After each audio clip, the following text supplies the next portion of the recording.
السلام علیکم ورحمۃ اللہ وبرکاتہ۔ الحمد للہ رب العالمین والعاقبۃ للمتقین والصلاة والسلام علی سید الانبیاء والمرسلین وعلی آلہ وصحبہ اجمعین، اما بعد۔ محترم ناظرین، قرآن حکیم کے 17ویں پارے کی تفسیر چل رہی ہے۔ پچھلے درس میں آپ نے سورۃ الحج کی آیت نمبر 64 تک کی آیات کو دیکھا تھا۔ آئیے آگے بڑھتے ہیں۔ اعوذ باللہ من الشیطان الرجیم۔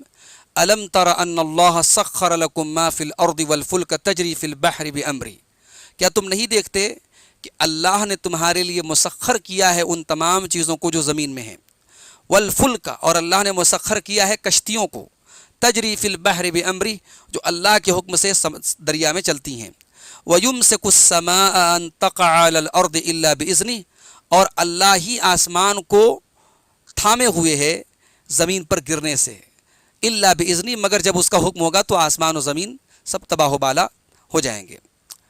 ان اللہ بالناس لرؤوف الرحیم، بے شک اللہ لوگوں کے ساتھ مہربان رحم کرنے والا ہے۔ وہو الذی احیاکم، اور وہی ہے جس نے تم کو زندہ کیا، ثم یمیتکم، پھر تم کو موت دے گا، ثم یحییکم، پھر تمہیں زندہ کرے گا۔ ان الانسان لکفور، بے شک انسان بڑا ناشکر ہے۔ یہاں انسان کہا گیا بطور جنس، یعنی انسان کی جو جنس ہے اکثریت اس کی ناشکری ہے۔ بہت سارے لوگ ایسے بھی ہیں جو ناشکرے نہیں ہیں، لیکن اکثریت کا اعتبار کیا جاتا ہے، تو اللہ نے پوری جنس انسانی کے بارے میں یہ بات فرمائی، ان الانسان لکفور، بے شک انسان بہت بڑا ناشکرا ہے۔ لکل امت جعلنا منسکا ہم ناسکوہ، ہر امت کے لیے ہم نے عبادت کا طریقہ بنایا جس کے مطابق وہ عبادت کرتے ہیں۔ فلا ینازعنک فی الامر، تو اے نبی یہ لوگ آپ سے اس دین کے معاملے میں جھگڑا نہ کریں۔ جب ہر امت کے لیے ہم نے عبادت کا ایک طریقہ مقرر کیا تو اے نبی آپ ہمارے آخری نبی ہیں، اور آپ کو جو ہم نے دین دیا ہے وہ اللہ کا آخری دین ہے، تو اب آپ اپنے طریقے پر عبادت کیجئے، اس بارے میں ان کو جھگڑا کرنے کا کوئی حق حاصل نہیں ہے۔ وادع الی ربک، اور آپ اپنے رب کی طرف دعوت دیتے رہیے۔ انک لعلی ھدی مستقیم، آپ بے شک سیدھے راستے پر ہیں۔ وَإِن جَادَلُوكَ فَقُلِ اللَّهُ أَعْلَمُ بِمَا تَعْمَلُونَ، اور اگر یہ آپ سے جھگڑا کریں تو آپ کہہ دیجئے کہ اللہ خوب جانتا ہے جو کچھ تم عمل کرتے ہو۔ اللہ یحکم بینکم یوم القیامۃ فیما کنتم فیہ تختلفون، اللہ قیامت کے دن تمہارے بارے میں فیصلہ کرے گا جن چیزوں کے بارے میں تم اختلاف کرتے تھے۔ الم تعلم ان اللہ یعلم ما فی السماء والارض، کیا تم نہیں جانتے کہ اللہ جانتا ہے جو کچھ آسمانوں اور زمین میں ہے۔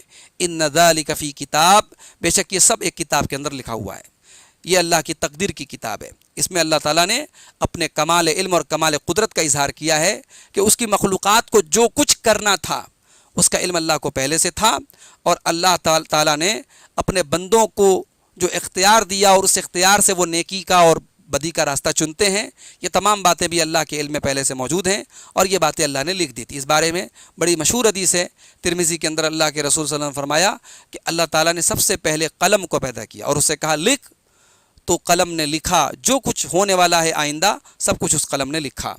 تو یہاں کتاب سے مراد وہی تقدیر کی کتاب مراد ہے۔ ان ذالک علی اللہ یسیر، اور بے شک یہ چیز اللہ کے لیے بہت آسان ہے۔ تمہارے لیے مشکل ہو سکتی ہے، لیکن اللہ کے لیے قیامت تک ہونے والی تمام چیزوں کو لکھنا کوئی مشکل کام نہیں ہے۔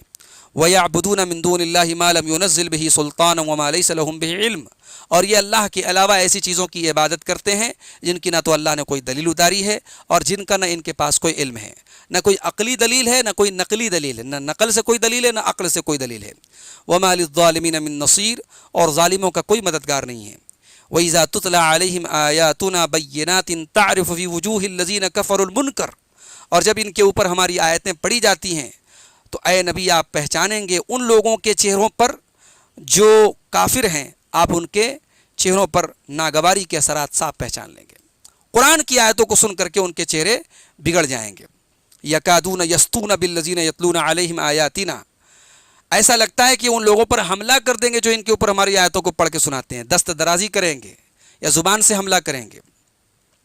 قل افانبئکم بشر من ذالکم، اے نبی آپ کہہ دیجئے کہ کیا میں تم کو اس سے بھی بری چیز کے بارے میں نہ بتاؤں؟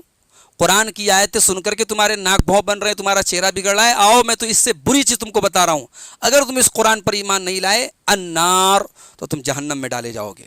وعدہ اللہ الذین کفروا، جس جہنم کا وعدہ اللہ نے کافروں سے کیا ہے، وبئس المصیر، اور جہنم بڑا ہی برا ٹھکانہ ہے۔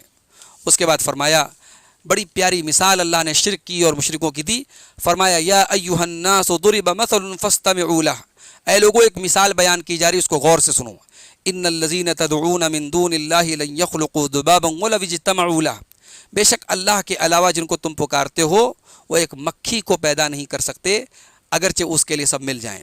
وَإِن يَسْلُبْهُمُ الذُّبَابُ شَيْئًا لَا يَسْتَنقِذُوهُ مِنْهُ، اور اگر مکھی ان سے کوئی چیز چھین لے تو وہ اسے دوبارہ حاصل نہیں کر سکتے، اس سے چھڑا نہیں سکتے۔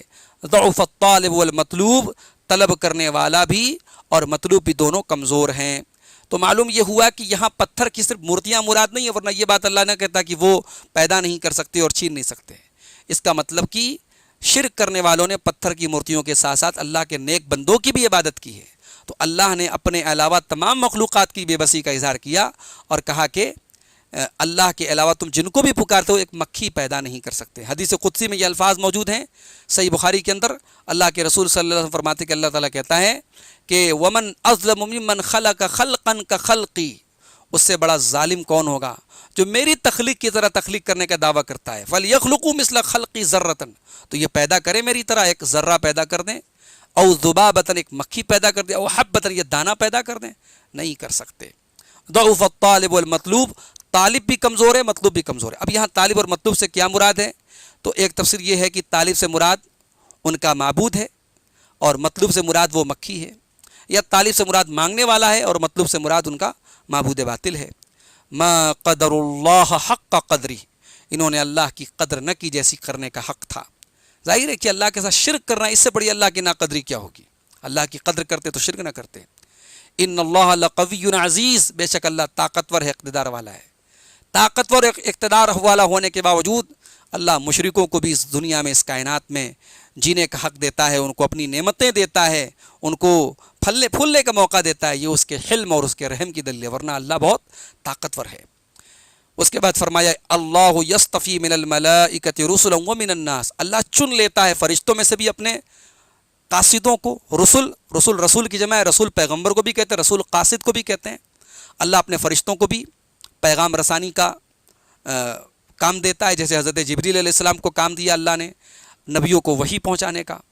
تو اللہ اپنے نبیوں میں سے، اپنے فرشتوں میں سے چن لیتا ہے رسولا، قاصد بنا کر کے، پیغمبر بنا کر کے، ومن الناس، اور انسانوں میں سے بھی اللہ اپنا رسول بناتا ہے، چن لیتا ہے۔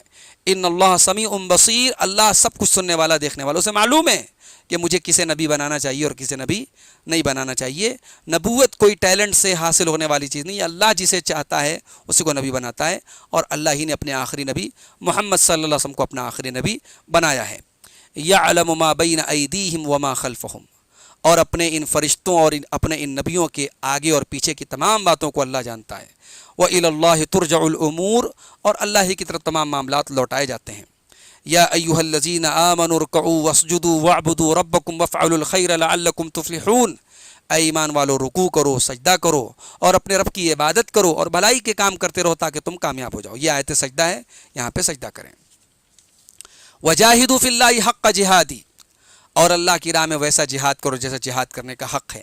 اب اس سے جہاد اکبر بھی مراد ہو سکتا ہے، جنگ کے میدان میں اللہ کی راہ میں لڑنا، اور اپنے نفس اور شیطان سے اسٹرگل کرنا اور کوشش کر کے نفس کے حملوں سے اپنے آپ کو بچانا، شیطان کے حملوں سے اپنے آپ کو بچانا، یہ بھی مراد ہو سکتا ہے۔ اور اللہ کے دین کے غلبے کے لیے کی جانے والی ہر کوشش بھی اس سے مراد ہو سکتی ہے۔ هو اجتباکم، اللہ نے تم کو چن لیا ہے۔ وما جعل علیکم فی الدین من حرج، اور اس دین میں اللہ تعالیٰ نے کوئی تنگی نہیں رکھی ہے، یہ اللہ کا دین ہے، سب سے آسان دین ہے۔ اس دین میں پہلے کی شریعتوں کی جیسی سختی نہیں، اللہ نے سختی کو ہٹا لیا ہے اور بہت ساری آسانیوں سے تم کو نوازا ہے۔ ملت ابیکم ابراہیم، یہ تمہارے باپ ابراہیم کا طریقہ ہے۔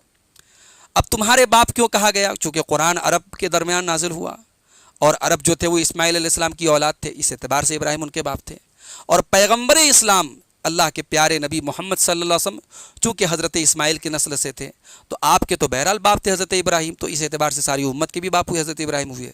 تو فرمایا ملت ابیکم ابراہیم، یہ تمہارے باپ ابراہیم کا طریقہ ہے۔ هو سماکم المسلمین، انہوں نے تمہارا نام مسلمان رکھا۔ یا تو ابراہیم، ہوا کی ضمیر ابراہیم علیہ السلام کی طرف لوٹ رہی ہے، یا ہوا کی ضمیر اللہ کی طرف لوٹ رہی ہے۔ اللہ نے تمہارا نام مسلمان رکھا ہے، یا ابراہیم علیہ السلام نے تمہارا نام مسلمان رکھا ہے۔ من قبل، اس نے تمہارا پہلے، اس کے پہلے بھی تمہارا نام اس نے مسلم رکھا تھا، یعنی ایسا نہیں کہ مسلمان نام نیا ہے، پہلے بھی اس نے تمہارا نام مسلم رکھا تھا۔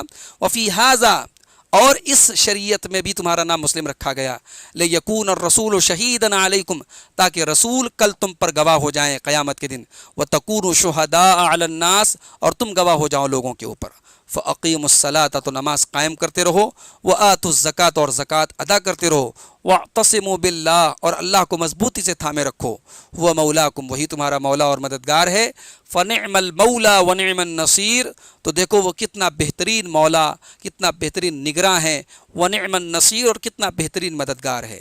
اسی کے ساتھ سورہ حج مکمل ہوئی۔ آج کے درس میں ہم لوگوں نے سورہ حج کی آخری آیت تک، آیت نمبر 78 تک کی آیات کو دیکھا۔ اس میں ایک بات یہ پتہ لگی کہ اللہ نے زمین کی تمام چیزوں کو ہمارے لیے مسخر کیا ہے، اللہ کا ہم جتنا بھی شکر ادا کریں کم ہے۔ دوسری بات یہ پتہ لگی کہ اللہ تعالیٰ نے ہی سب کو پیدا کیا ہے، پھر وہی سب کو موت دیتا ہے، اور پھر وہ دوبارہ زندہ کرنے پر بھی قادر ہے۔ ایک بات یہ معلوم ہوئی کہ ہر امت کی عبادت کے طریقے الگ الگ رہے ہیں، اس امت کو بھی اللہ تعالیٰ نے ایک مخصوص طریقہ عبادت کا دیا ہے۔ قیامت تک ہونے والی ہر چیز اللہ تعالیٰ کی تقدیر کی کتاب میں لکھی ہوئی ہے۔ مشرک کے پاس اپنے شرک کی نہ کوئی عقلی دلیل ہے، نہ کوئی نقلی دلیل ہے۔ قرآن پڑھا جاتا ہے تو اہل باطل کے چہرے بگڑ جاتے ہیں، اور وہ حملہ کرنا چاہتے ہیں اپنی زبان سے اور اپنے ہاتھ سے۔ اور معبودان باطلہ کے بارے میں پتہ لگا کہ ایک مکھی تک پیدا کرنے کی طاقت نہیں رکھتے، مکھی ان کا چڑھاوے کا کوئی سامان لے کے چلی جائے تو اس سے اپنا وہ سامان چھڑا بھی نہیں سکتے۔ اللہ کی ناقدری یہی ہے کہ اللہ کے ساتھ شرک کیا جائے، اس سے بڑھ کر کے اللہ کی ناقدری کچھ نہیں ہو سکتی۔ فلاح اگر پانی ہے تو بھلائی کے کام کرنے پڑیں گے، یہ بات بھی معلوم ہوئی۔ امت مسلمہ اللہ کی چنی ہوئی امت ہے، اور اللہ نے اس کو ایسا دین دیا ہے جس دن میں کوئی تنگی نہیں ہے، اور اللہ نے ہمارا نام مسلم رکھا ہے، اور قیامت کے دن اللہ کے نبی ہم پر گواہ ہوں گے اور ہم باقی تمام لوگوں پر ہوں گے۔ اسی کے ساتھ 17ویں پارے کی تفسیر مکمل ہوئی۔ انشاءاللہ ہم آگے 18ویں پارے کی تفسیر آپ کے سامنے پیش کریں گے۔ اللہ سے دعا ہے رب العالمین ہم سب کو قرآن کریم کے ساتھ جڑنے کی، اس کو پڑھنے کی، اس کو سنانے کی، سننے کی، اس پر عمل کرنے کی توفیق عطا فرمائے، آمین۔ وآخر دعوانا الحمد للہ رب العالمین۔